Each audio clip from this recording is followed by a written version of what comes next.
It has been a while since my last anime-related video. I've just kind of been falling off of anime and, like, it's not that fun anymore to watch. To be honest, I don't really care. Which is why I'm talking about anime today. 2021 had some pretty okay anime. I've watched a couple of anime in 2021, so I'm just gonna talk about the ones that I watched, talk about which ones I liked, which ones I didn't like, and so on. So, yeah, without further ado, let's get into the video. First off, Promised Neverland Season 2. Let's just not talk about that one. I mean, I'm pretty sure at this point nobody wants to talk about it anymore. Because, number one, it's been almost a year since it aired, and number two, it sucked. So let's just skip this one. Wonder Egg Priority. Pretty much the same thing. Except I do want to shine light on the fact that the start of this anime was really good. I mean, at this point you've probably heard it from every single anime YouTuber ever, but Wonder Egg Priority was good at the start. It just kind of fucked up at the middle, and then it really flopped flat on its face at the end. Which, you know, is unfortunate, but hey, whatever at this point, I don't really care anymore. Shadow's House. Cloverworks, get out of my face. Yeah, Cloverworks kind of fucked up a lot in 2021. It happened with Promised Neverland, it happened with Wonder Egg Priority, and sadly enough, it also happened with Shadow's House. But Shadow's House was not nearly as bad as Promised Neverland Season 2 and Wonder Egg Priority. Shadow's House pretty much has the same fate as Wonder Egg. The only difference is Shadow's House ended in a better way because of the fact that the only thing that really was wrong about the ending was the fact that it was not on manga, it was not accurate to the manga anymore, which did obviously make people upset, but the anime original ending was not bad per se, so it's fine. The second season is airing soon actually, which is pretty cool. I will watch it because this first season was pretty good. Let's move on to the next anime. This one got an unnecessary amount of shit from the viewers. Okay, I'll probably be the first person on the internet to tell you that I actually sort of enjoyed Kanojo. Please do not dislike the video. I am sorry, okay, let me explain. I don't see anything wrong with it. I mean, it's just a regular romance harem anime. I mean, I guess that's why people don't like it, because it's pretty much more of the same we have already seen before. But as an anime, it's not bad. I don't understand why this gets hated so much. I honestly think it's quite fun as an anime. It succeeds as a comedy, to be honest. It's not funny enough to the point where I actually like loudly laugh at the jokes. The most this anime did for me was the occasional smile. But even still, I don't think it's that bad. I don't think it deserves this much shit from everyone. I think it's okay. I think it's worth at least a 7 out of 10. And it's worth definitely like 12 episodes, 12 23-minute long episodes. It's not bad. It's really not that bad. Again, please don't dislike the video. I'm sorry. Okay, I'll shut up now. Let's just move on. Now, this is an anime that I actually agree with most people that it's really, really bad. I don't know what the fuck they were thinking with this one, but they kinda fucked up. This is pretty much the same story as Kanojo mo Kanojo. It's a really typical romance harem anime. But this one's really bad.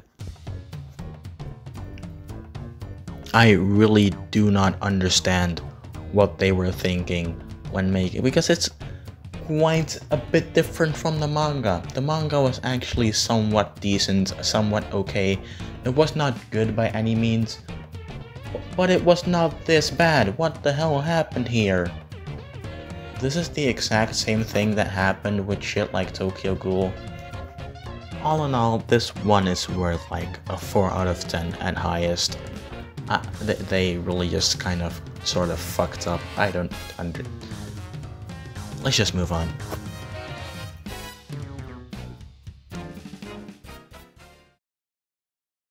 Okay, now for an anime that most people liked, but I personally really just did not like and did not care for. And it's Nagatoro.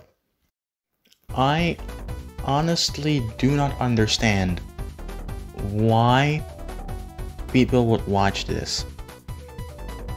This was hyped up like hell when it was first announced. Before the anime was airing, it was just everyone was talking about this. Some people were talking about this for the wrong reason, but most people were like really excited that this manga was getting an anime adaptation. So I just kind of expected something to be good, but there really was not anything there. There was just nothing here. What the hell is this? And the thing is, I usually don't go along with hype. Whenever an anime gets like really popular and everyone is like, oh my god, this anime is so good, please go watch it, I'm usually a bit skeptical. Usually I'm just like, okay, I'll watch it, but I'm not gonna trust the fact that it's good necessarily. If it is good, I will be very nicely surprised and I will be happy. But if it's bad, then I can't say I'm disappointed. But the thing with Nagatoro is it is a school slice of life anime. And that's usually one of my favorite genres. So I went into this one with extremely high expectations, but got absolutely knocked down by it because I just don't know why, but for some reason I just find this really fucking boring and it's just not fun. I don't know why or how like this is enjoyed this much. But I guess it's not too bad. I'll give it a 6 out of 10. Now for a slice of life romance school anime that I did actually enjoy, and also only recently finished airing like at the end of the year. It's Komi Can't Communicate. This one was also hyped up as hell before it even got released. And with this one I can actually get behind, because this is good, this is fun, and I really like it. The story follows Komi, who can't communicate. There you go, I pretty much summed up the entire anime in a nutshell, right there in one sentence. I just find it really fun to see Komi interacting with other characters without having to speak. Like, it's very interesting. Plus, I think it's quite funny and enjoyable. Najimi is the best character. That's just a fact, that's not even an opinion. Go fuck yourself if you think otherwise. And it's just overall very much fun. This is probably one of, if not my favorite anime that I've watched in 2021. I have no actual idea why I liked it this much. I mean, yeah, sure, it was enjoyable, but okay, this is a thing. In summary, Komi Can't Communicate is pretty good. I can't give my full rating on it because I still haven't seen the final episode. Although I would also like to mention that the first 3 episodes were really bad and only got good from episode 4 and onwards.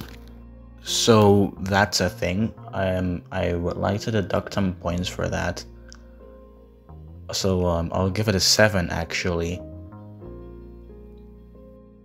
And also, this doesn't have anything to do with my rating, but it's pretty insane that the 2nd season is already announced and will air early this year. Like, damn, they are really speedrunning this anime, aren't they? Anyways, let's just move on to the next one. I'm rambling again.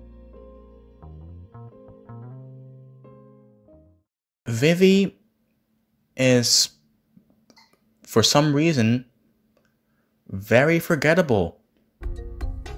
Like, I watched it when it was airing, and I enjoyed it, but I can't remember why, because I can't remember shit about this anime. I don't know how this entire anime just slipped my mind in such a short amount of time. Like, it's been less than a year since I watched it, but for some reason I just completely forgot what happened, and I'm really confused because on my anime list I gave it a 9 out of 10, which means that I probably did enjoy it a lot, but I just don't remember or know why. I really do not understand myself here. But I guess it's good. It's just kind of a little bit forgettable, but it's good. So do what you will with that information. I can see here on my anime list that I rated a 9 out of 10, but I'm gonna lower it to an 8 out of 10 because I can't remember shit. And if it's not memorable, then I am gonna have to deduct some points for that. So yeah, 8 out of 10 anime.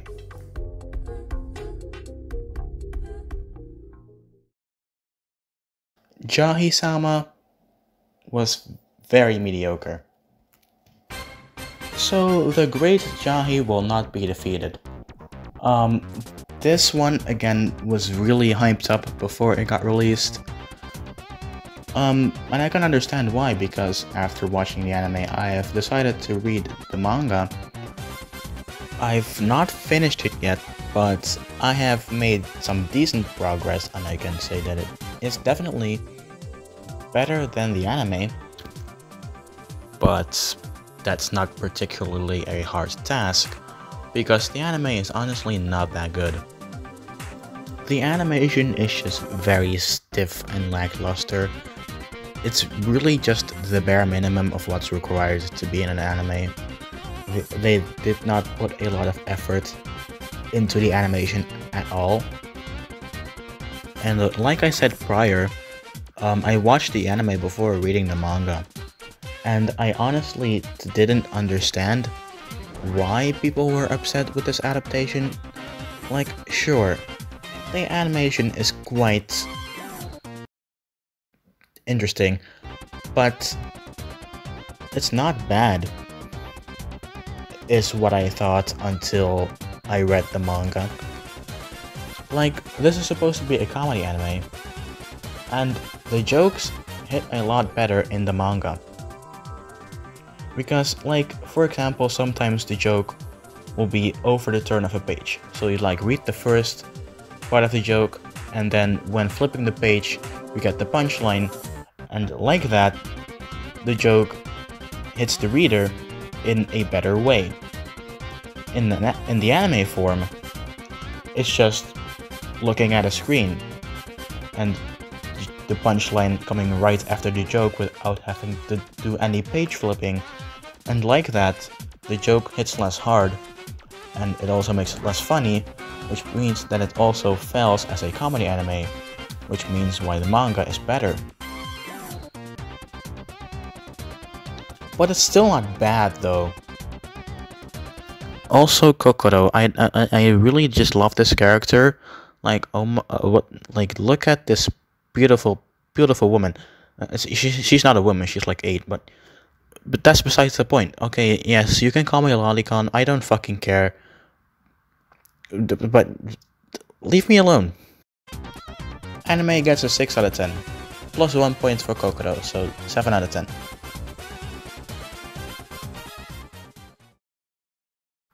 The Aquatope on white sand. I dropped this one. I am planning to pick it back up, but I dropped it at like episode 7. And just, I don't know. It's just really uninteresting. Like, when starting it, I was really excited to watch it, because the trailer looks good, the text said slice of life, and like I said earlier, I absolutely love slice of life. So yeah, I was excited to watch this. And episode 1 was really good. Episode 2, also really good. But by the time I watched episode 3, I kinda realized, wait a minute. This is just the same thing over and over again. Like, with this anime, it didn't feel like I was watching a different episode each time. It just felt like I was watching the same exact episode with some plot points restructured. Like, maybe it gets fixed later in the show. I wouldn't know because I dropped it at episode 7. Like I said, I will pick it back up, I will give it a second chance, I will watch it all the way through to see if it's good at the end or in the middle somewhere. But for now, I only can give it a 5 out of 10. It's really not that good. You wanna know what is good though? Dragon Maid Season 2. Okay, I have talked about Dragon Maid so much on this channel, it's unreal. But I just really love this anime. I loved Season 1, and I love Season 2 even more. It's so good. I don't know how they managed to pull it off, especially since Season 1 was already this good. But hey, they fucking did it. It was really good. I especially loved the fight scenes in the second season, because in the first season, we barely got any fight scenes at all. But the second season starts off with a fight scene right in episode 1, which... damn, shoddy. And the thing is, that's not even the final fight scene. In season 1 we only got like 1 fight scene. This one is just full of them, and all of them are absolutely amazing. Just like with the first season, the characters did not disappoint at all. All of the characters are just as fun as they were in the first season, and the new characters are a lot of fun as well. So that's really good. And even though it has a lot of battle scenes, it still succeeds as a slice of life anime. It's really good. Like, in a lot of episodes they just do regular slice of life stuff, like they just hang out with each other, they go camping in one episode. It's all the usual slice of life stuff, and it's good. It's fun. Dragon Maid will probably be my favorite anime for a long time to come, because I just enjoy it so much. I mean, I don't really see anything taking it over anytime soon. Fuck. Yuru Camp Season 2, the last anime that I want to talk about today. I watched the first Yuru Camp as the second season was airing, because I heard it was good, and the second season happened to be airing at that point, so I was just like, okay, let me binge watch the first season and then follow along with the second season afterwards. And Yuru Camp, pretty damn good. I still think that Dragon Maid is my preferred anime of the two, but Yuru Camp came pretty close to taking over my spot of favorite anime of all time. And who knows, maybe it will even do that exact thing when Season 3 comes out. Which is pretty much inevitable by this point. I mean, Season 1 and 2 were so well received, why wouldn't they make a Season 3? I just love the incredible amount of chill vibes that Yuru Camp radiates. Like, this is just something that I don't find in a lot of anime. This is just something that I can just watch when I just want to relax, and it's really good. It's really good at doing its job. Yuru Camp is good. I recommend you watch it. I really hope there will be a Season 3. Again, there probably will because, you know.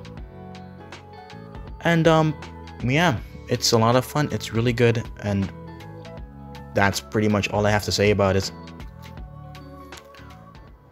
Wow, okay, damn, that was quite a long video. This is probably my longest video since the ranking anime girls episode video thing. This was fun though, this was fun to record. If you enjoyed watching the video as much as I did making it, consider leaving a like and subscribing because I want subscribers. Please subscribe. Anyways, I want to thank you guys for watching today, and with that said, I will see you guys next time. Goodbye.